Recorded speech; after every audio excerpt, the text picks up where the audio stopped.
Welcome back to eCom Pulse. Today, I'm chatting with Aaron Zagha, the Chief Marketing Officer at Newton Baby. Aaron shares his journey from finance and investment banking to becoming a leader in marketing and e-commerce.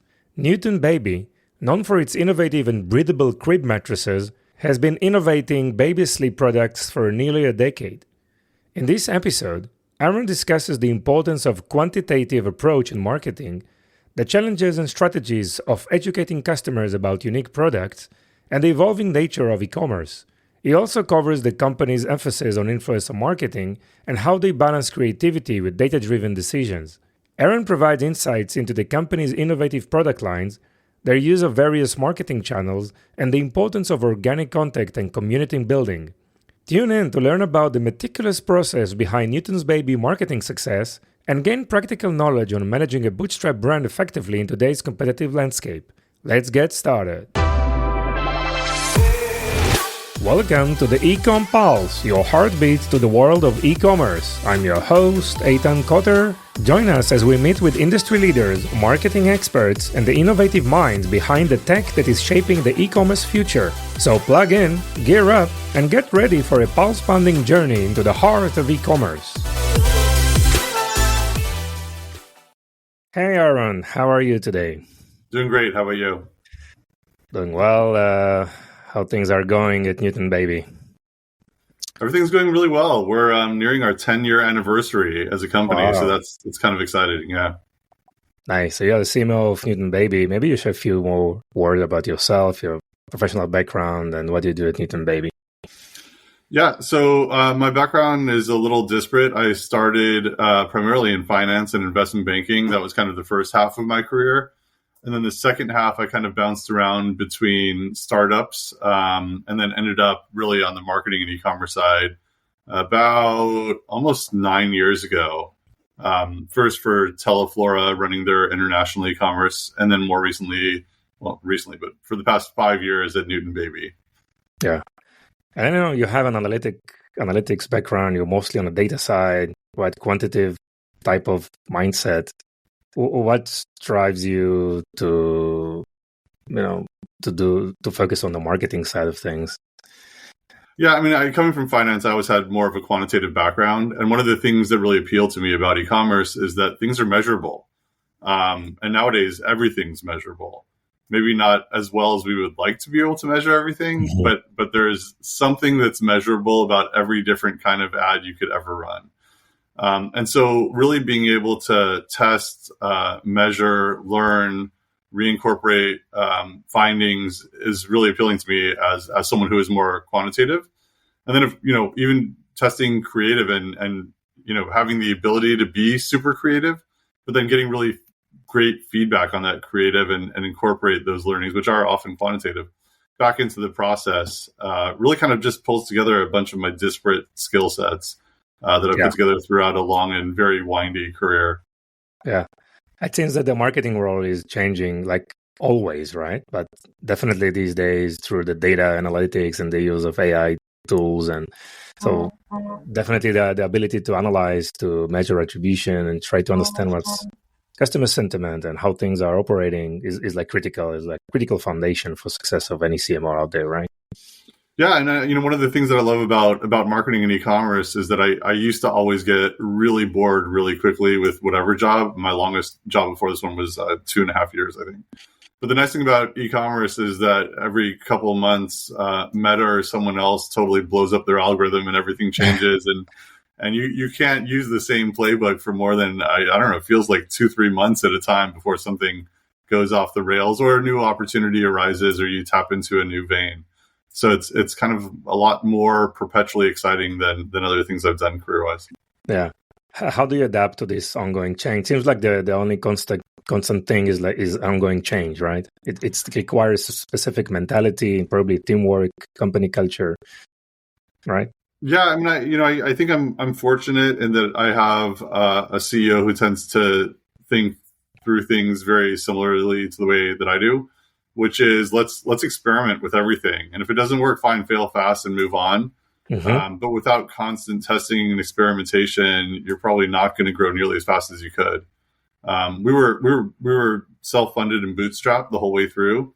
So I never had crazy giant VC budgets to throw at the wall and see if something stuck. So we had to be very deliberate and careful. And the upside of that is that we were really careful. We measured everything we could. We tested. We moved on if it didn't work. Yeah. So what are the special, let's say, processes or decision-making process you have inside the company being a bootstrap, versus a VC backed, as you mentioned? Yeah, I mean, I think because when we were smaller, now we're at scale, but when we were smaller, we had such limited funds that prioritizing what to test was a big exercise. Mm-hmm. And then making sure that our tests were designed well enough to get learnings and that they were designed to have sample sizes large enough to see statistical significance was always kind of the first stop in any test. Like we wouldn't test something that we didn't think we could spend enough to hit significance. So, anything with a giant budget, like a, huge branded TV commercial was never in our domain until, recently. Now we're actually working on one. Mm-hmm. But it caused us to be very careful and deliberate back then, especially. Yeah. So tell us more about the company. What are the product lines and how do you promote all these products out there? Yeah, it's a cool origin story. So Michael Rothbard, the founder and CEO, has been in the bedding business his whole career. He started and sold a different bedding company that made mattress toppers 20 years ago now. And then he had kids and he had twins and they weren't sleeping well. And he was trying to figure out what was going on. And he decided to go investigate what they were sleeping on. I think like most parents 10 years ago, no one really paid all that much attention to, especially crib mattresses. And what he found was that all crib mattresses back then were basically sealed in plastic. They were hard as a rock so that a baby couldn't push their face in and suffocate. And they were sealed in plastic because, almost all mattresses are sealed in plastic because you can't wash them. For obvious reasons. Yeah. And around the same time, at a trade show, he had discovered this material, which we now call woven air and is now our brand of material. But it looks like ramen noodles before you put them in water. So it's basically almost like fishing line that's been hardened and woven in a 3D structure. And he realized that it would be perfect for crib mattresses because not only can you wash the inside of the mattress, but it's also, and most importantly, breathable, which certainly gives parents peace of mind. The baby basically can't suffocate. But perhaps even more importantly, it's much better for temperature and thermoregulation. Babies can't thermoregulate at all. They always wake up with sweaty backs on traditional mattresses. So we've actually done some tests and some studies where babies actually sleep longer and deeper on our mattresses. And the theory is it's because they are cooler and more breathable. Nice. So Newton was founded. He decided to launch a whole company around this technology and around the product. So the first product was the crib mattress 10 years ago. And over the past years, we launched ancillary products. So sheets, mattress pads, things like that. And then over the past 2 years, we really kind of went on an innovation tear and launched a whole suite of ancillary products, bigger products like bassinets, pack and plays, even pet beds. It turns out dogs also like to sleep cooler. So, and you can wash the inside again, which is a big deal with the pet. You don't have to throw out the cheap Costco one every year because you can actually wash it. And then kids mattresses too. So now when the baby grows out of the crib mattress, they have something equally comfortable and breathable to sleep on. Yes. Interesting. I saw some of your Instagram reels and then I realized that I see like, mothers just breathing inside the mattress, right? Yeah, the first thing everyone does is we call it the breathe to believe challenge, and they switch their faces in. Okay. And you can breathe straight through the mattress, which is really reassuring for parents. Wow, I mean, nice. Right around the time I was joining Newton, I had a baby too, and it's terrifying thinking that they may stop breathing or suffocate at any given moment in time. It's kind of a miracle that they breathe at all. So it really reduces anxiety for first-time parents around this whole breathing suffocation topic. Yes. So in terms of the company storytelling philosophy, there's a lot of discussion these days about founder-led content, right? And the story that you mentioned, how it started. And then you have all these feature set around, how the mattress works and the breathing capabilities. And there's a lot of great things. How do you balance between, providing like the features set? Like, what's cool about it? How is it differentiated? And eventually, people are not buying just because of features. There are emotions involved and habits and motivations. What's your philosophy in terms of all these messaging strategies?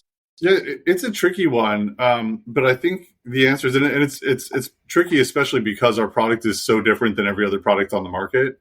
So it really required a lot of customer education and heavy lift in the early days. Mm-hmm. Not only is our mattress totally different than anything, it was back then way more expensive than everything.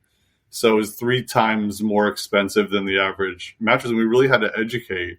And we frankly, I think in the early days struggled to do that because most online ad forms, especially before video became so prevalent, it was like a static ad. How do you tell all of these features and why it's important to spend 4 times more than you normally would on a mattress in a static banner ad or or static Facebook ad even? And the answer is you can't. So early on, I think one of our big wins was really leaning into influencer and specifically influencer video, where the influencers would really take some time and go through the features and explain why it meant a lot to them and how our mattress did reduce anxiety and give them peace of mind and exactly why. And we had, in the early days, we had like a 10-point talking points guide doc for the creators. Okay. And it was long, and there was pushback, and but in essence, that's how we told the story and why it was important and what the features were that actually mattered. And an influencer continues to be our biggest channel spend wise today. Interesting. So how do you manage this influencer marketing activities? How do you qualify? And it's oh God, it's very hands on. I wish there was a great way to automate it, but we run influencer, kind of 4 different ways. Our program's so big. So we run micros mostly in-house, although we do some processing of them through an agency. We run macros through that same big agency, and we run it very differently than most. We run it like a performance channel where everything is measured and tested, and we only rebook based on actual performance. We run it through affiliate also. So any influencers that we've worked with or that want to work with us that are willing to work on affiliate rev share, we're certainly happy to. Very few of the good ones are, but those who are, we'll do that way all day long. And then every once in a while, we'll use one of the other kind of influencer platforms to do big batches of micros. So like mini socials or stack influences of the world.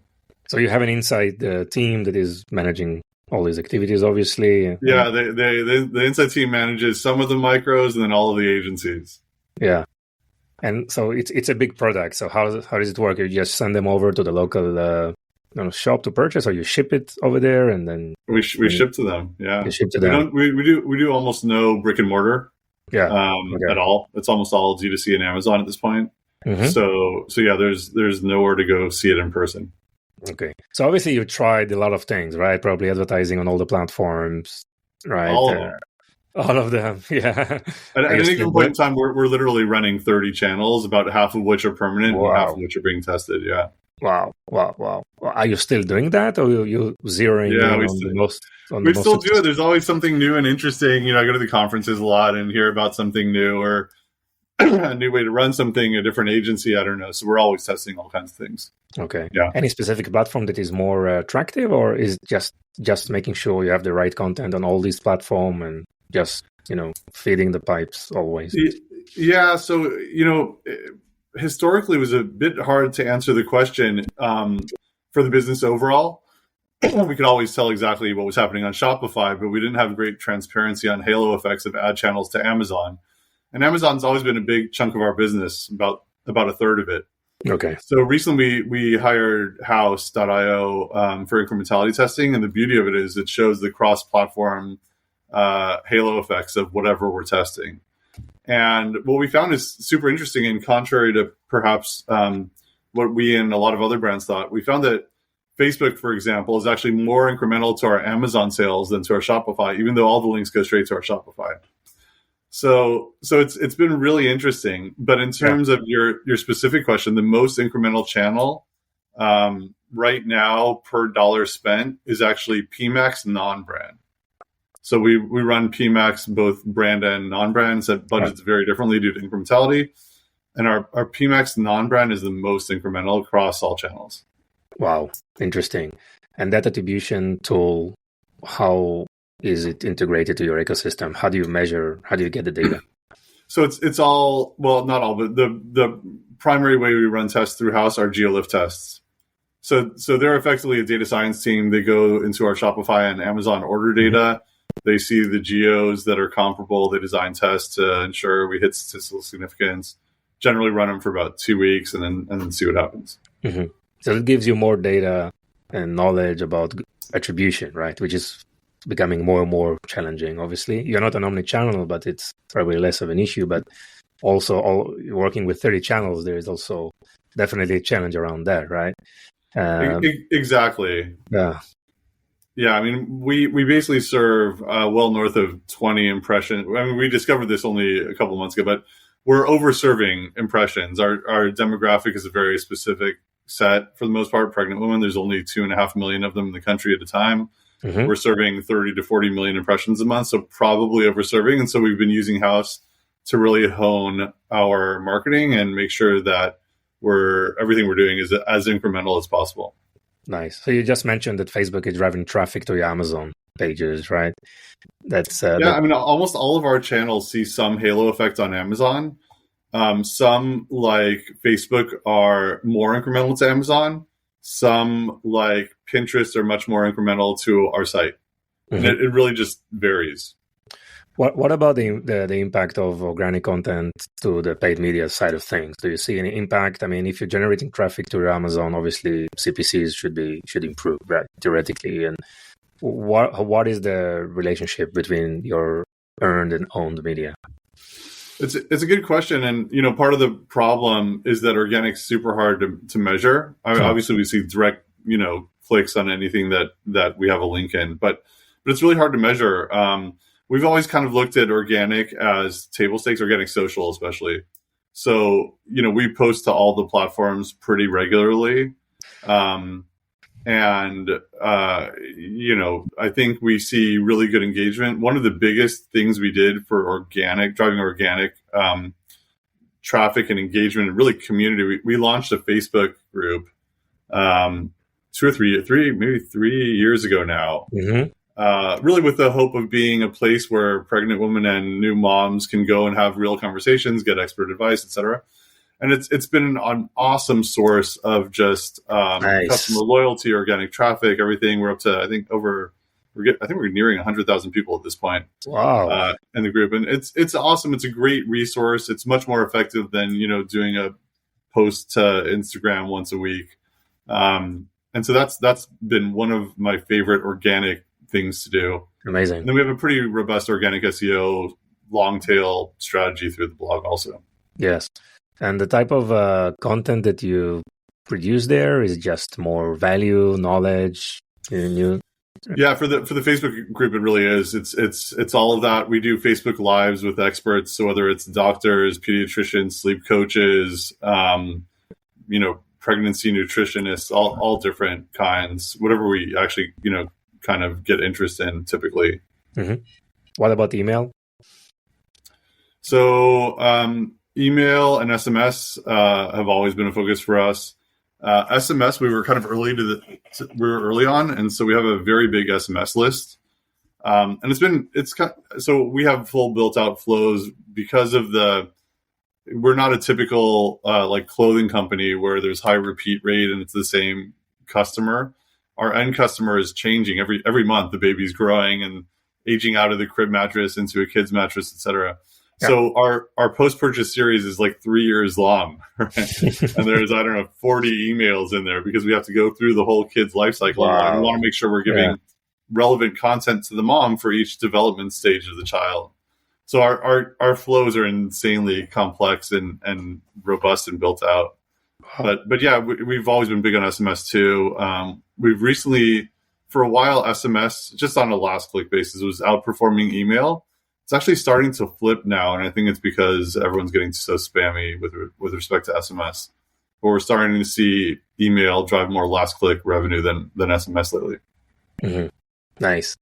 It seems that you need to, let's say, catch the pregnant woman just in the right timing when she needs to make some kind of decision to purchase something for the kids' room, right? So mattresses and all.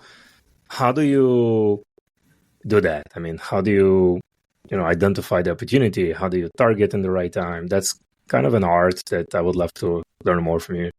It's a really interesting, tricky one. And so we've experimented with it all different ways.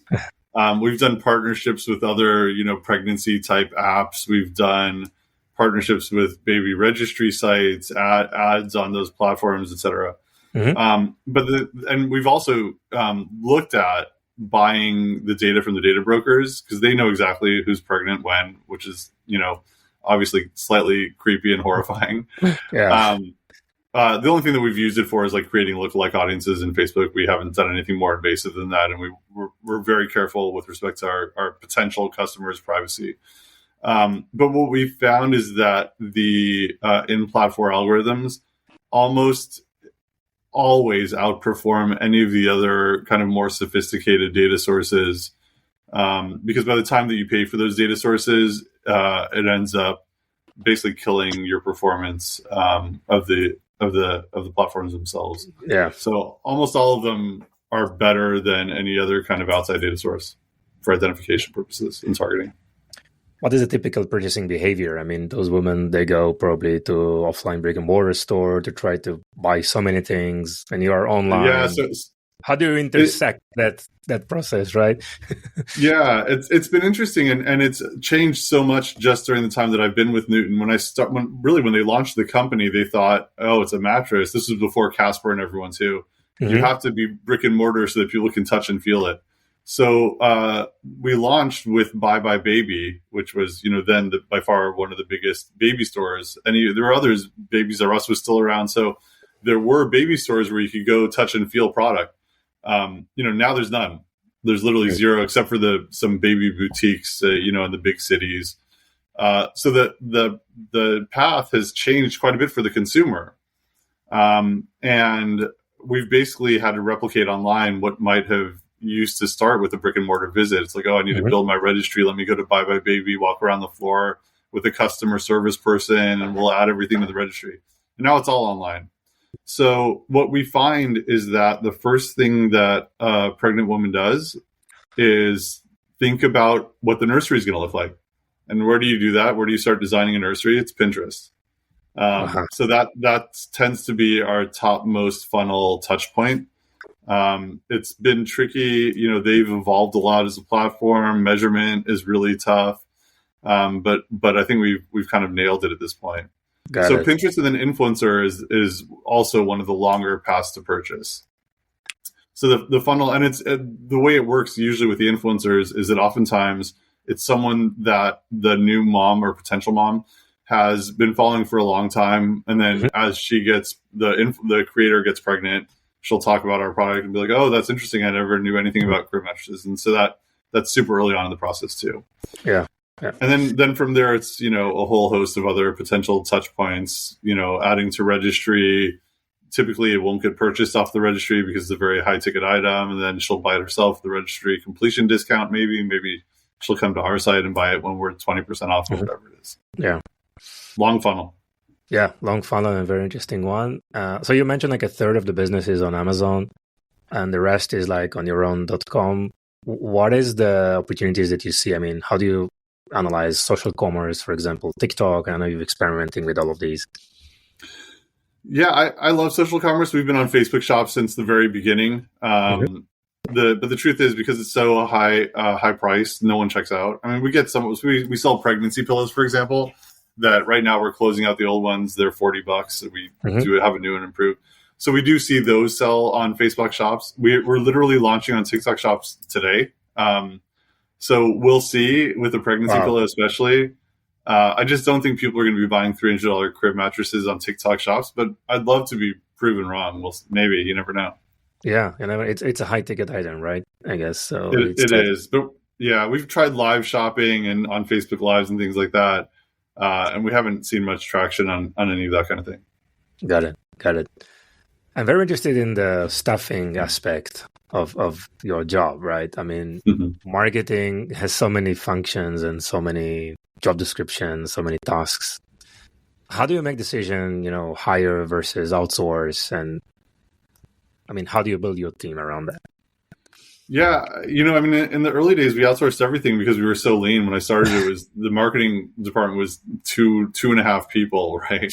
Now we're 12 people, and so now we can approach this a lot more methodically. But I've always been a fan of using agencies. I think hiring and negotiating agency comp is, something that I've spent a lot of time honing. I always do a ton of reference checks, and then I always make sure to structure compensation so our incentives are perfectly aligned. I would never do percent of spend. It doesn't make any sense to me that ever happened. Okay. But the thing I love about agencies is that if structured correctly, and if you're working with the right agency, you're benefiting from wisdom gained across all kinds of customers. And there's just so much more institutional knowledge than you can ever have on your insular in-house team. So some channels I love, especially Meta, for example, I love running through an agency that has other clients where they're running 4 times more tests than you can just run yourself, and we're benefiting from that knowledge. And the same with our influencer agency.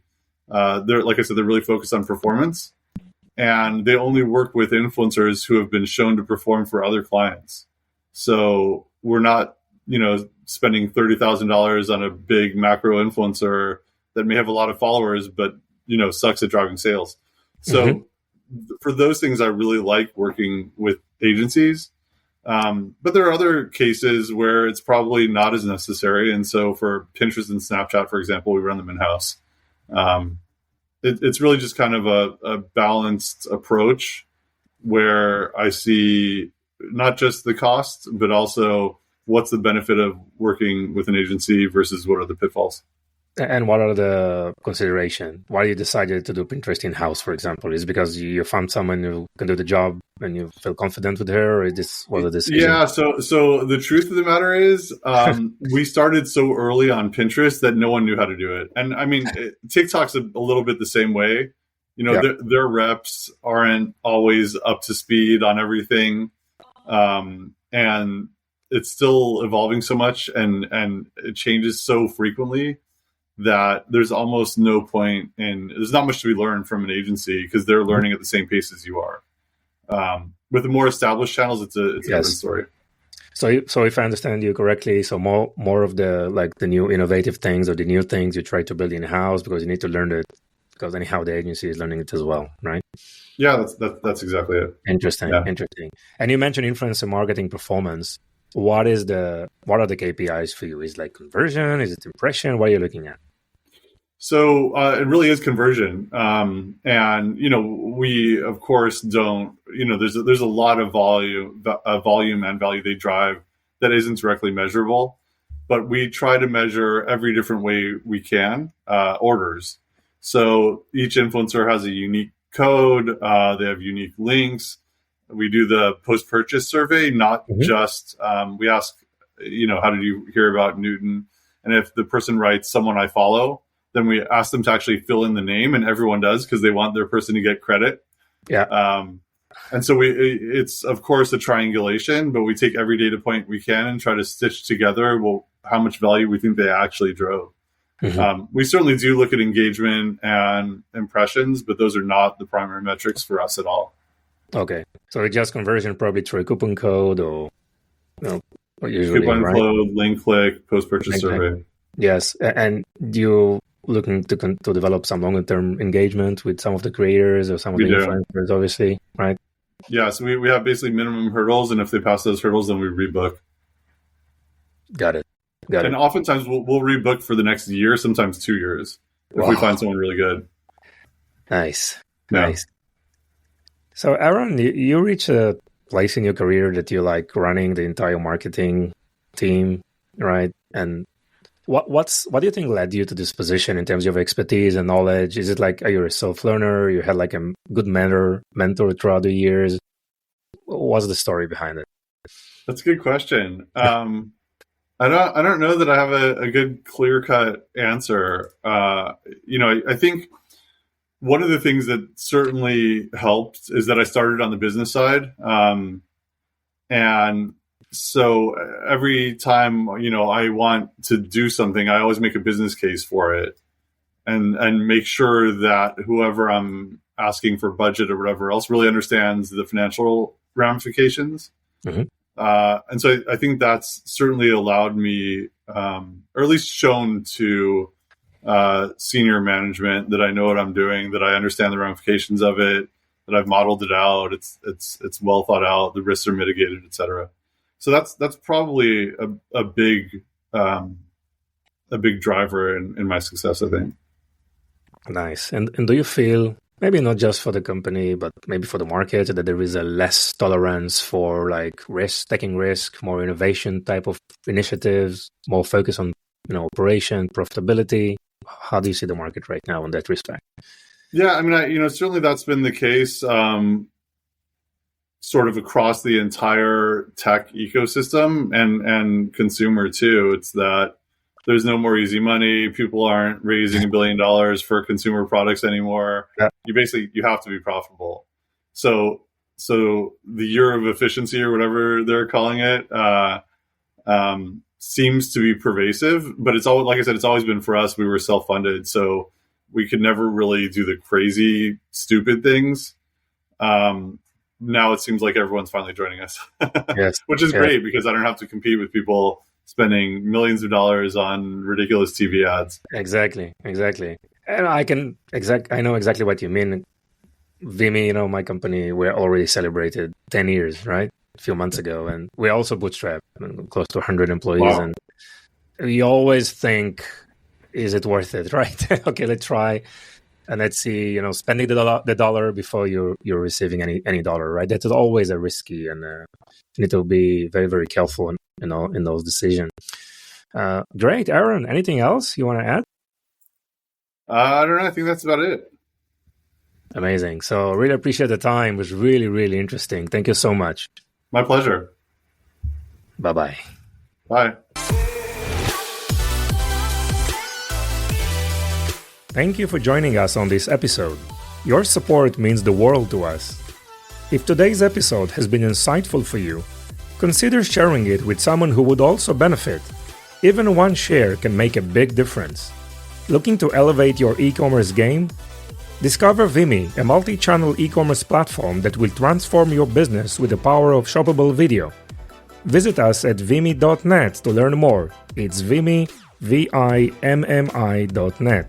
Thank you for being part of our journey. Stay tuned for more invaluable insights in our next episode.